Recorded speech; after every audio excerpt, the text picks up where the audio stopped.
Hola, ¿qué tal? Bienvenidas y bienvenidos a una nueva edición de nuestra Conexión Digital. Les saluda Luis de Jesús.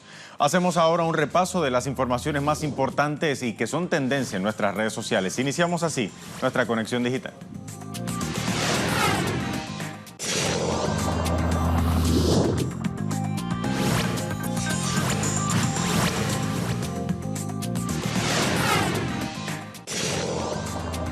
Iniciamos hoy nuestra conexión digital con una información de última hora y que llena de luto a Cuba y a toda nuestra América. La bailarina cubana Alicia Alonso, la grande, falleció este jueves a los 98 años de edad, así lo informó el Ballet Nacional de Cuba. Ahí ven ustedes las imágenes de la legendaria artista que participó en la fundación del American Ballet Theatre en Estados Unidos y también del Ballet Nacional Cubano en la primera mitad del siglo XX. Algunas cualidades y decisiones tejieron las leyendas sobre Alicia Alonso, sobre su virtuosísimo técnico e interpretativo dentro de obras clásicas. Otra también la decisión de seguir bailando pese a la progresiva pérdida de visión de la que sufría Alicia Alonso y la voluntad de mantenerse siempre activa en escena hasta muy avanzada edad. La prima bailarina absoluta cubana dirigía el Ballet Nacional de Cuba, los festivales internacionales de ballet de La Habana y montaba coreografías hasta el último momento de su vida. Estuvo dedicada a su profesión, la que siempre realizó con muchísima pasión. En el año 2000, el Consejo de Estado de la República de Cuba otorgó a Alonso la máxima condecoración de la isla, la Orden José Martí, y en 2015 la misma entidad dispuso sumar a la denominación del Gran Teatro de La Habana el nombre de Alicia Alonso. No hay una sola persona en el mundo que sepa de ballet que no sepa de Alicia Alonso. Para ampliar, hemos preparado para ustedes un resumen de la obra y vida de Alicia Alonso. Veamos.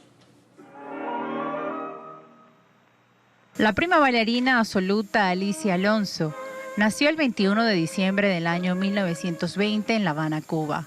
Hija de padres españoles, fue la más pequeña de 4 hermanos y comenzó el aprendizaje de la danza a la edad de 9 años. Sus estudios de ballet comenzaron en la Sociedad Pro Arte Musical. Al contraer matrimonio con Fernando Alonso, cambió su apellido, quedando con el nombre que se le conoce en todo el mundo. Estudió en la ciudad de Nueva York en la Escuela de Ballet y después en Londres. Fue la primera bailarina del hemisferio occidental en actuar en la extinta Unión Soviética y la primera representante americana en bailar con el Bolshoi y el Kirov en los teatros de Moscú y Leningrado, respectivamente. Entre las coreografías más destacadas interpretadas por la bailarina se encuentran Giselle, El Lago de los Cisnes, La Bella Durmiente del Bosque, Carmen, Coppelia, entre otros grandes. La bailarina puso en alto la cultura cubana en los principales escenarios del mundo, como la Ópera de Viena y el Teatro San Carlo de Nápoles, la Scala en Milán, entre otros. En 1948 fundó la primera compañía profesional de ballet en la historia de Cuba. 2 años después, funda la Academia Nacional de Ballet Alicia Alonso, donde se forjarían las nuevas generaciones de bailarines cubanos. En 1956, el Ballet de Cuba se enfrenta a la agresión del gobierno de Batista, que trata de convertirlo en su agente propagandístico, y al no conseguirlo, le retira el apoyo económico. Alicia Alonso denunció lo sucedido y realiza una gira de protesta nacional que culmina con una función de homenaje y desagravio organizada por la Federación de Estudiantes Universitarios. Ausente de los escenarios de su patria, Alonso llevó a los Estados Unidos algunas de las más prometedoras figuras de la isla con el fin de que no perdieran entrenamiento mientras se mantuviesen interrumpidas las actividades del Ballet de Cuba. Al triunfo de la Revolución Cubana se reorganiza la compañía, ahora con la denominación de Ballet Nacional de Cuba. Desde ese entonces, la agrupación, como abanderada cultural de la revolución, llevó a múltiples rincones del mundo uno de los logros del proceso revolucionario liderado por Fidel Castro. Un ballet hecho del pueblo y para el pueblo. En el año del 2015, el Consejo de Estado de la República de Cuba acordó que en el Gran Teatro de La Habana llevaría el nombre de Alicia Alonso, en reconocimiento al aporte de la bailarina a la cultura cubana y universal, su amor a la patria y la fidelidad a la Revolución Cubana.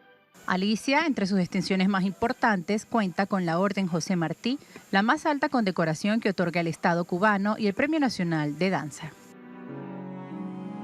Como era de esperarse, la muerte de Alicia Alonso ha suscitado múltiples reacciones en redes sociales. Vamos a ver algunas de ellas. Nuestro corresponsal Alin Fernández, a través de su cuenta en Twitter, dice lo siguiente: la bailarina cubana más reconocida a nivel mundial, Alicia Alonso, falleció hoy a los 98 años.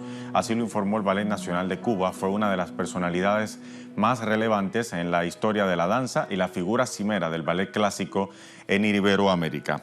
Vamos a ver también una reacción del canciller de México, Marcelo Ebrard. Dice: el gobierno de México lamenta el fallecimiento de la gran Alicia Alonso y extiende sus sinceras condolencias al gobierno y al pueblo de Cuba por la gran pérdida que ello significa. Vivirá por siempre con su arte entre nosotros. Descanse en paz. Tenemos también otra reacción. Suseli Morfa González: ha muerto Alicia Alonso, gloria de nuestra cultura, de nuestra patria, mujer de luz y paradigma de fidelidad a su pueblo, figura de talla universal que será siempre querida y recordada. Nuestro más sentido pésame a sus familiares y a sus millones de amigos. Y acompaña con una foto del comandante de la Revolución Cubana, Fidel Castro, quien honra a la figura de Alicia Alonso. Como decía hace tan solo minutos la televisión cubana, Alicia Alonso seguirá bailando en nuestros corazones. Vamos a pasar ahora a otras informaciones. Nos vamos a Colombia. Este país vive una nueva jornada nacional de protestas en contra del paquete de reformas del gobierno de Iván Duque. Sectores obreros y estudiantiles rechazan las privatizaciones de las empresas públicas y exigen el cumplimiento de los acuerdos. Vamos a revisar entonces información de algunos portales web para ampliar esta noticia. Iniciamos con el portal RT, que titula: Toma de las capitales, 6 puntos para entender la protesta de los colombianos en defensa de sus derechos laborales. Si bien aún no se han establecido cuáles serán las reformas concretas que realizará el gobierno de Iván Duque, ya se han asomado algunas que han generado rechazo entre los trabajadores. Vamos a ver entonces el portal del Espectador de Colombia. FECODE se suma a las movilizaciones convocadas para este 17 de octubre. La Federación Colombiana de Trabajadores de la Educación anunció que se sumará a la jornada de movilizaciones convocadas por parte de las centrales obreras. La marcha convocada por la Central Unitaria de Trabajadores fue denominada Paquetazo de Duque y pretende protestar por la reforma laboral, reforma pensional, las privatizaciones de las empresas públicas y también por el derecho a la protesta. Les invito a viajar ahora hasta Bogotá, en la capital de Colombia, con un reporte de nuestro corresponsal Hernán Tovar. Precisamente en su cuenta en Twitter dice: los trabajadores sindicalizados a nivel nacional marchan por lo que denominan un paquetazo, reformas impuestas por el Fondo Monetario que van en detrimento de los trabajadores colombianos en el gobierno de Duque. Vamos a ver.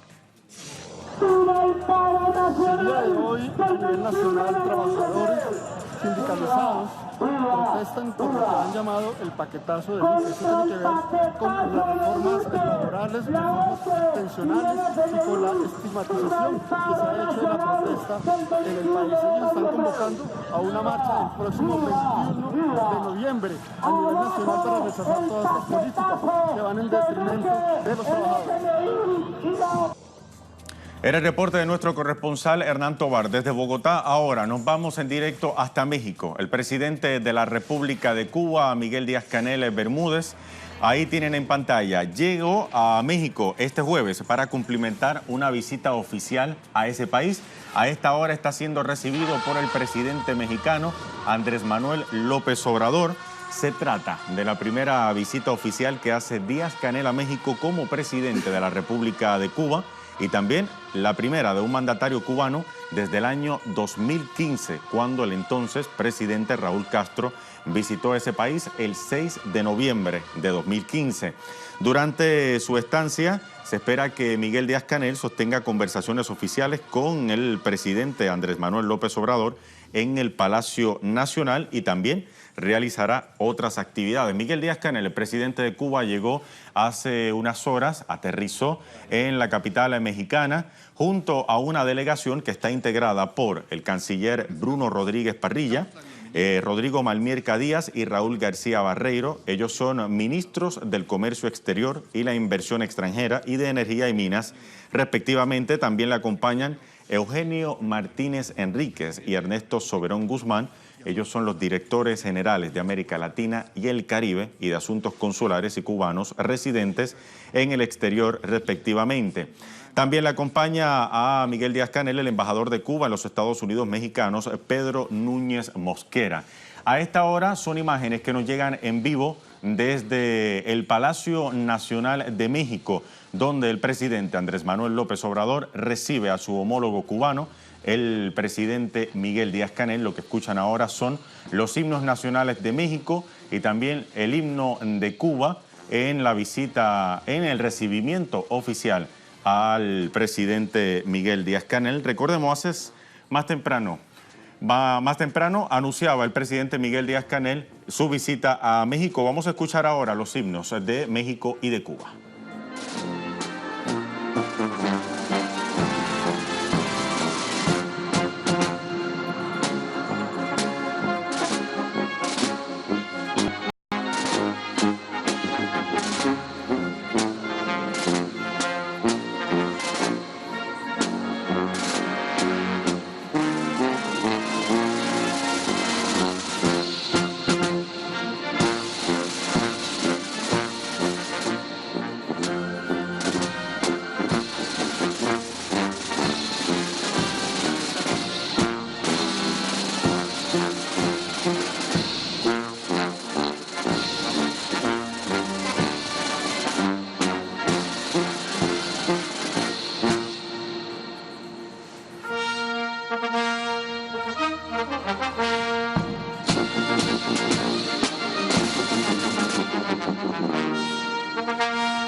Es así como finaliza esta ceremonia. Que tengan todos muy buenas tardes. Lo que escuchaban ustedes eran los himnos de México y el himno de la República de Cuba en el recibimiento oficial del presidente Miguel Díaz-Canel, del presidente Andrés Manuel López Obrador a su homólogo cubano, Miguel Díaz-Canel, quien se encuentra hoy en su primera visita oficial como presidente de Cuba a ese país norteamericano. Más temprano, el presidente de Cuba anunciaba a través de su cuenta oficial en Twitter que estaría viajando a México y lo decía de la siguiente manera: en primera visita oficial como presidente de la República de Cuba, emociona volver al entrañable México, tan ligado a nuestra historia y a la de toda Latinoamérica. También el canciller Marcelo Ebrard, a través de su cuenta oficial en Twitter, también decía y le daba la bienvenida al presidente de Cuba, Miguel Díaz-Canel, a su esposa Liz Cuesta Peraza, quien la acompaña, y a los miembros de su gabinete que participan en la primera visita oficial a México. Ahí lo ven ustedes, subiendo a esta hora las escalinatas del Palacio Nacional en México. La visita oficial de Miguel Díaz-Canel a ese país que realiza es percibida aquí como una muestra clara de la voluntad y la disposición mutua de avanzar en la relación bilateral entre ambos países. La visita del presidente cubano fue antecedida, hay que mencionar, en mayo pasado por la del canciller cubano Bruno Rodríguez, quien junto a su par mexicano Marcelo Ebrard ratificó la voluntad de aprovechar las oportunidades que ofrece el positivo estado de las relaciones bilaterales. Además, los jefes de la diplomacia de Cuba y México se habían comprometido en ese entonces a trabajar para consolidar los vínculos, en especial en materia económica, comercial y migratoria. Y hay que mencionar que entre México y Cuba existe una relación especial basada sobre todo en la vecindad geográfica, pero también en las tradiciones comunes de lucha. Recuerden que desde México salió la expedición comandada por el líder de la Revolución Cubana, Fidel Castro, aquel 25 de noviembre de 1956, a bordo del barco Granma. Vamos a pasar ahora a otras informaciones y para ello revisamos otros temas que nos mantienen alerta en redes sociales. Lo hacemos en directo con nuestros corresponsales.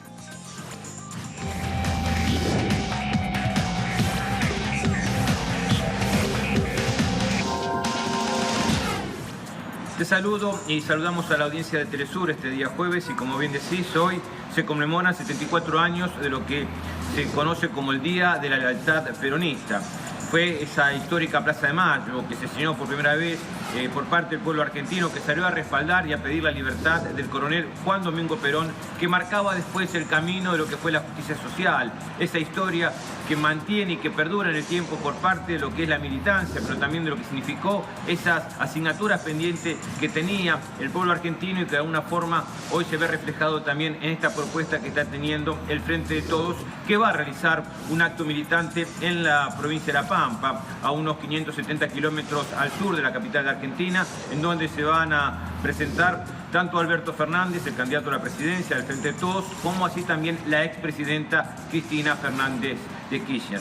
Ahí se va a plantear justamente como parte de lo que significa esta campaña electoral, con miras a las elecciones presidenciales, lo que son los objetivos y esta reivindicación de lo que es la lucha que en aquel entonces planteaba el general Juan Domingo Perón y que de alguna forma es poder reivindicar estos reclamos y estas asignaturas pendientes que está teniendo el pueblo argentino con relación a las políticas neoliberales del gobierno de Mauricio Macri. Esto es parte ya del final de la campaña electoral. El próximo sábado Mauricio Macri hace un acto aquí en la ciudad de Buenos Aires y la semana próxima, el día jueves 24, Alberto Fernández y Cristina Fernández de Kirchner cierran su campaña electoral con mira justamente a los comicios en la ciudad de Mar del Plata, marcando justamente esta expectativa de que puede cambiar la historia a partir de los guarismos y el fuerte respaldo popular que están teniendo en estas elecciones presidenciales, que de alguna forma se aguarda con mucha expectativa el próximo domingo 27 de octubre. Era el reporte en redes sociales de nuestro corresponsal Edgardo Esteban desde Buenos Aires, porque con motivo de la celebración del Día de la Lealtad Peronista en Argentina. Pasamos ahora a Bolivia.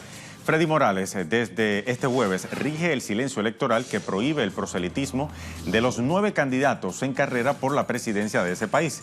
El Tribunal Electoral informó que el proceso se desarrolla con normalidad. 7,3 millones de personas habilitadas para votar el domingo. Vamos a ver. En Bolivia rige el silencio electoral que prohíbe toda propaganda política de parte de los 9 candidatos que pugnan por la presidencia de este país. El Tribunal Supremo Electoral informó que existe normalidad y se continúa con la distribución de materiales electorales que serán utilizados para el sufragio del domingo. 7.300.000 personas están habilitadas para emitir su voto. Más de 20.000 efectivos policiales y militares resguardarán los recintos electorales para garantizar el orden el día del sufragio. Y más de 230 expertos en procesos electorales de Sudamérica y Europa participan en los procesos de información, para luego ser distribuidos a las principales ciudades y áreas rurales para verificar lo que sucederá este domingo. Desde Egipto, nuestra corresponsal Janet Cruz también nos informa que al menos 55 palestinos que intentaban bloquear el acceso de colonos judíos a la tumba de José al norte de Cisjordania resultaron heridos en enfrentamientos con soldados israelíes. Vamos a ver.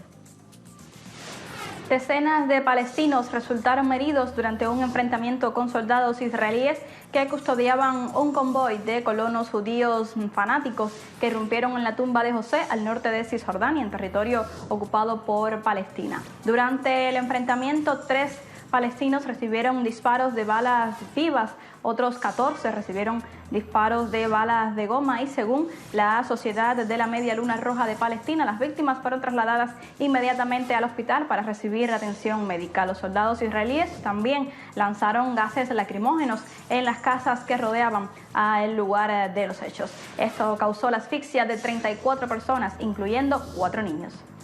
Mientras tanto, desde Brasil, André Vieira nos informa que las naciones indígenas, movimientos sociales y partidos políticos realizan este jueves en Marabá, en el estado de Pará, el acto que hay por detrás de los ataques a la Amazonía. Escuchemos el reporte.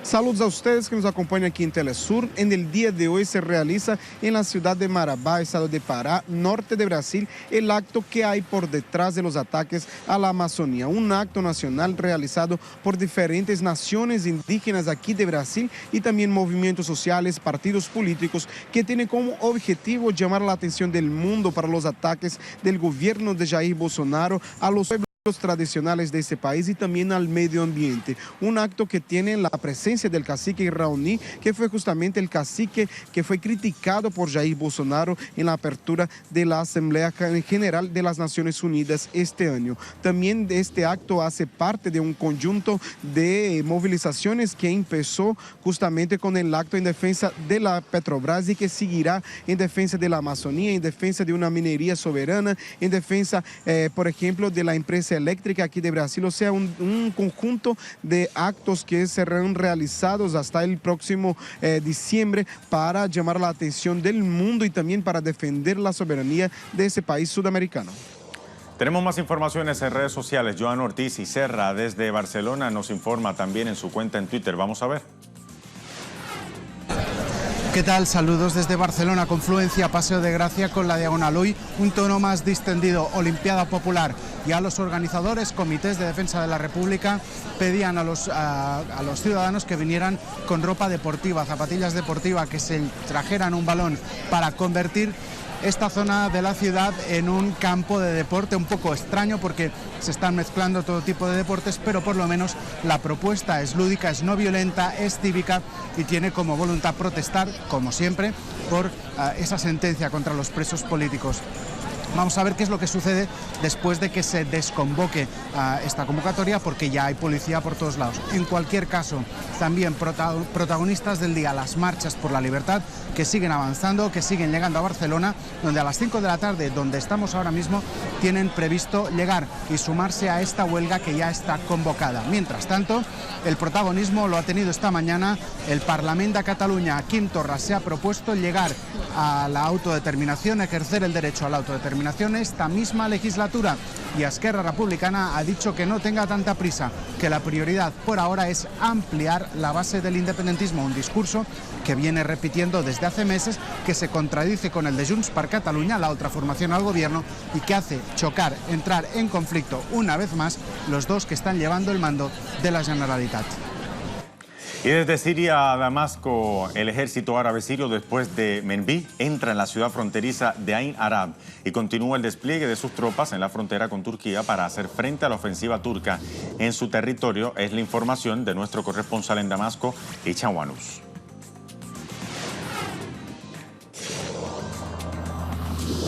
Bien, lo que ven ustedes ahora en pantalla, esto es, Telesur los invita a acompañarnos en el análisis de las elecciones presidenciales en Bolivia. Para este jueves estaremos dialogando con el sociólogo Juan Carlos Pinto.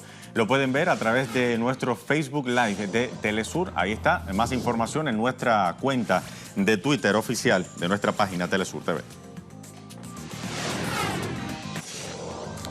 Bueno, despedimos entonces nuestro informativo en nuestra conexión digital. Hasta la próxima.